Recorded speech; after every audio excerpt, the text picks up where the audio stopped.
Hello everyone, welcome back to our channel Future Study. तो guys, इस video में जो आपकी हिस्ट्री सब्जेक्ट है, भारत में रेडियो सिनेमा एक सामाजिक इतिहास, इसके इंपॉर्टेंट क्वेश्चन विद आंसर आपको इस वीडियो में हम कराने जा रहे हैं। तो अभी तक आपने हमारा टेलीग्राम व्हाट्सएप ग्रुप ज्वाइन नहीं किया तो कर सकते हैं, लिंक आपको डिस्क्रिप्शन बॉक्स में मिल जाएगा। और ये वीडियो डी ऐसे रेगुलर एनसीईआरटी सभी स्टूडेंट के लिए इंपॉर्टेंट होने वाली है। अगर किसी भी स्टूडेंट को इस पीडीएफ को परचेस करना है तो आप हमारे व्हाट्सएप नंबर पर मैसेज कर सकते हैं, जिसमें most important question with answer है, जो कि आपके पूरे सिलेबस के अकॉर्डिंग पीडीएफ को तैयार किया गया और यही क्वेश्चन आपके पेपर में देखने को जरूर मिलेंगे। इससे पहले हमने क्लासेस फर्स्ट कराई थी, जिसमें हमने आपको टोटल जो ये क्वेश्चन है पीडीएफ को हमने एक्सप्लेन किया था कि आपको हमने बताया था 20 क्वेश्चन कौन कौन से प्लस पीडीएफ में आंसर किस टाइप से लिखे। और क्लासेस सेकंड में जो आपका चैप्टर है यूनिट फर्स्ट का चैप्टर जो थर्ड है, इस क्वेश्चन का आंसर हमने आपको कंप्लीट कराया था, तो उस वीडियो को देख लीजिएगा। ये क्लासेस जो हमारी थर्ड होने जा रही है, जिसमें हम आपको यूनिट फर्स्ट का चैप्टर फर्स्ट के अकॉर्डिंग हम ये क्वेश्चन कराने जा रहे हैं। और ये क्वेश्चन मोस्ट इंपॉर्टेंट क्वेश्चन है, ये आपके पेपर में क्वेश्चन जरूर आएगा।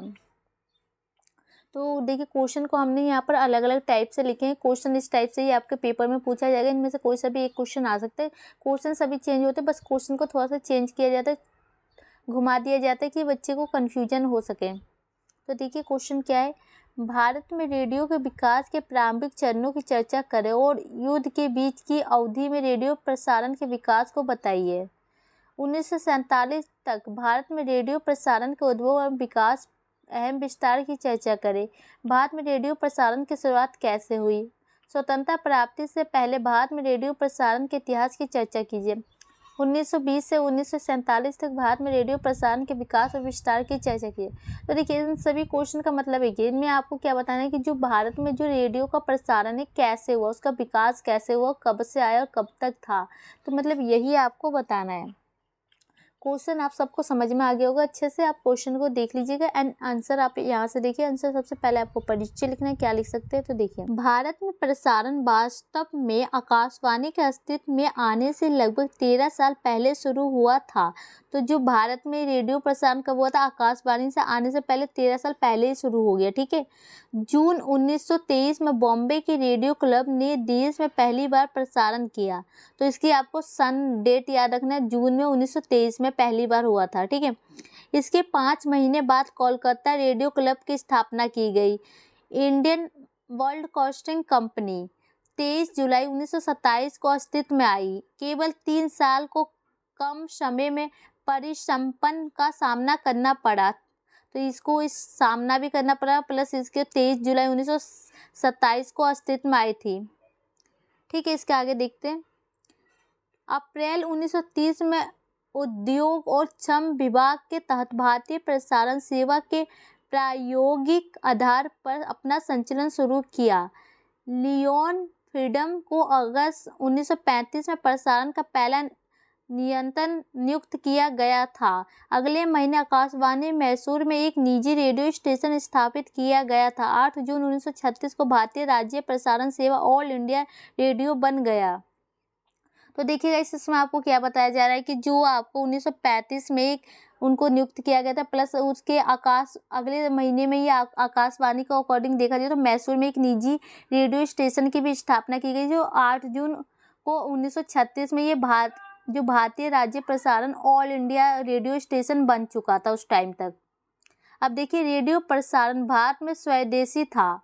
ये देश के कोने कोने में कई संदेश पहुंचाने का एक बहुत बड़ा माध्यम था। तो जो आप कह सकते हैं कि जो रेडियो प्रसारण किया था, जो भारत में स्वदेशी माना जाता है।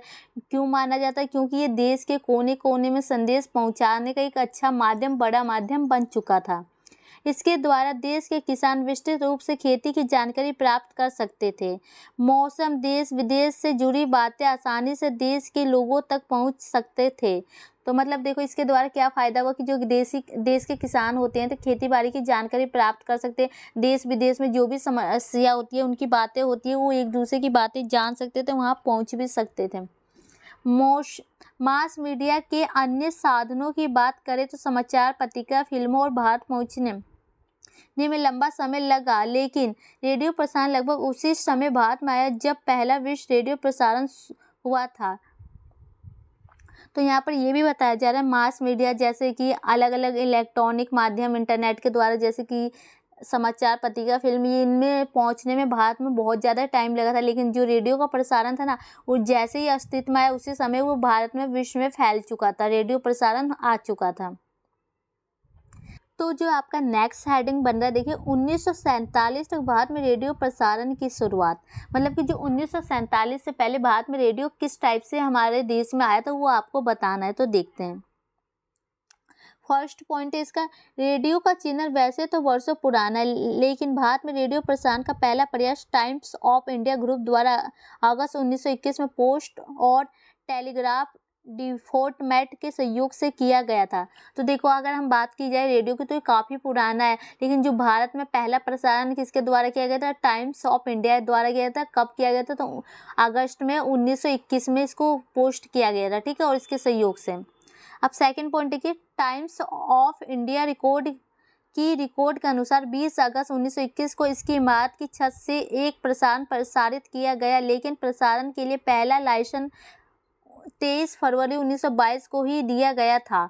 तो देखो, इसकी जो बात की जाए 20 अगस्त को इसको 1921 में ही किया गया था, लेकिन इसका जो लाइसेंस इनको कब प्राप्त हुआ, 23 फरवरी को 1922 में जाके प्राप्त हुआ था, ठीक है। टाइम्स ऑफ इंडिया के इन प्रयासों के बाद कोलकाता, बॉम्बे, मद्रास और लाहौर में शौकिया रेडियो क्लबों द्वारा रेडियो प्रसारण शुरू किया गया।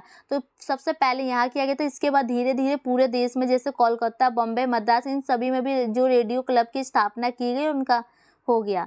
हालांकि क्लबों ने अपने वेंचर शुरू करने से पहले ही बॉम्बे में कई प्रयोगात्मक प्रसारण भी किए गए थे, मतलब कि इनके पहले भी इनको कई तरह से प्रयोग किए गए थे।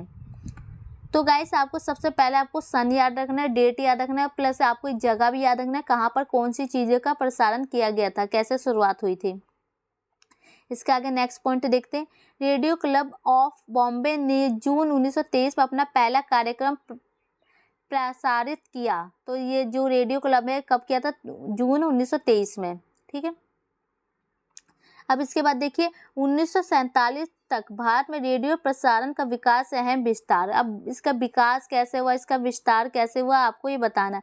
ये तो इसकी शुरुआत कैसे हुई आपने बताया, अब इसका विकास के बारे में बताना है, ठीक है। तो पहला चरण क्या था, जैसे कि आपको ऊपर क्वेश्चन में भी था कि इसके चरण बताइए, तो यही वाले पॉइंट थे। तो देखिए, भारत में रेडियो प्रसारण नवंबर 1923 में शुरू हुआ, जब इंडिया वर्ल्ड कास्टिंग कंपनी की स्थापना हुई। तो ये कब हुआ था, 1923 में नवंबर में, तो जब इस कंपनी की स्थापना की गई थी। यह भारत में पहला वाणिज्य प्रसारण उद्यम था। शुरुआत में कंपनी के पास महज 1.5 लाख रुपये की पूंजी थी। तो जब इसकी शुरुआत की गई थी तो देखा जाए पैसे के अकॉर्डिंग तो कंपनी के पास कितने 1.5 लाख रुपये थे, जिसमें लगभग 4.5 लाख कोलकाता, बम्बई के 2 स्टेशन स्थापित करने पर खर्च किए गए। तो देखा जाए तो उसके पास 1.5 लाख रुपए थे, लेकिन उसने 4.5 लाख रुपए खर्च किए कोलकाता और बम्बई के अकॉर्डिंग स्टेशन स्थापित किए उसमें, ठीक है। कंपनी के राजस्व पर प्रमुख स्रोत सरकार द्वारा निर्धारित रेडियो लाइसेंस शुल्क था। 10% रेडियो सेट प्रति वर्ष था। कंपनी को उन लोगों से वार्षिक शुल्क वसूल करना था जिनके पास रिसीव्ड सेट था। हालांकि कंपनी की कमाई उसके खर्च के मुकाबले कम साबित हुई। तो देखो, अगर हम बात की जाए तो उनके पास इतने पैसे थे, लेकिन उन्होंने पैसे ज़्यादा लगाए, जैसे उनको कर वसूलने थे, लेकिन वो मुकाबला किया जाए ना तो जो कंपनी ने कर वसूले उनकी कमाई के अकॉर्डिंग काफ़ी ज़्यादा कम थे। जितने उन्होंने पैसे लगाए उतने भी उनको उस टाइम वसूल नहीं किए गए थे। दूसरा चरण देख सकते हैं, आकाशवाणी का जन्म। 1930 से 1935 तक भारतीय प्रसारण पर काफ़ी अनिश्चितता बनी रही। 30 के दशक के अवसाद में वक्ताओं और पटकथा लेखकों को कम वेतन दिया गया, जिससे व्यावसायिकता में गिरावट आई। इसके अलावा क्षेत्रीय पर सेंसरशिप भी भारी पड़ी। लोकतंत्र और भूमि में स्वतंत्रता के लिए लड़ने वाले देश के असली नेता को सरकार द्वारा नियंत्रित भारतीय राज्य प्रसारण सेवा से दूर रखा गया था। तो गाइस, इसका पॉइंट का मतलब है कि देखो काफ़ी ज़्यादा इनकी प्रॉब्लम का सामना करना पड़ा और इनको वेतन के अकॉर्डिंग लेखकों को कम वेतन दिया गया और उनकी जो व्यवसाय के अकॉर्डिंग उनमें गिरावट भी आई थी और काफ़ी ज़्यादा उन्हें नुकसान हुआ था। और लोकतंत्र के अकॉर्डिंग और भूमि में स्वतंत्रता लड़ने वाले जो नेता लोग थे उनको उनके अकॉर्डिंग सरकार ने उन नेताओं को नियंत्रित करने से भारतीय प्रसारण से दूर रख दिया गया। इसके लिए उन्हें बहुत उत्साह के बावजूद उनको प्रसारण गतिविधियों से दूर रखा गया, मतलब उनको बहुत ज़्यादा उत्साह था उसमें पार्टिसिपेट करने का, लेकिन सरकार ने क्या किया, उनसे दूर रखा गया। यहाँ तक कि महात्मा गांधी का नाम लेना भी पाप था, कि मतलब कि महात्मा गांधी को उस टाइम पर लेना भी पाप था उस समय में।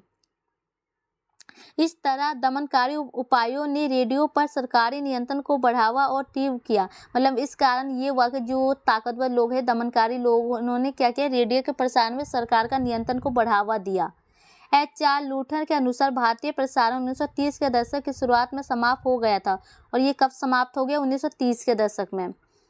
लेकिन यह जनता की राय, व्यापार और रेडियो उत्साही लोगों के दबाव के लिए था, जिससे रेडियो को जीवन एक नया पट्टा दिया। इससे नियमित आधार पर इसके नियोजित विकास के लिए धन को अलग रखने में मदद भी की। तो ये इसके पॉइंट्स है। सेकंड, इसके आगे हम नेक्स्ट पॉइंट देखते हैं। तो इसका जो नेक्स्ट पॉइंट है, स्वतंत्रता के पश्चात में, क्योंकि जैसे कि आपको पता ही कि जो भारत आज़ाद हुआ उसके बाद के जो रेडियो के अकॉर्डिंग क्या क्या चेंजिंग आई है, वो आपको बताना है रेडियो का कैसे विकास हुआ है। स्वतंत्रता के 50 से 16 नवंबर 2006 तक रेडियो केवल सरकार के अधिकार में था। तो मतलब 2006 तक की बात की जाए तो रेडियो किसके अधिकार में था? सरकार के।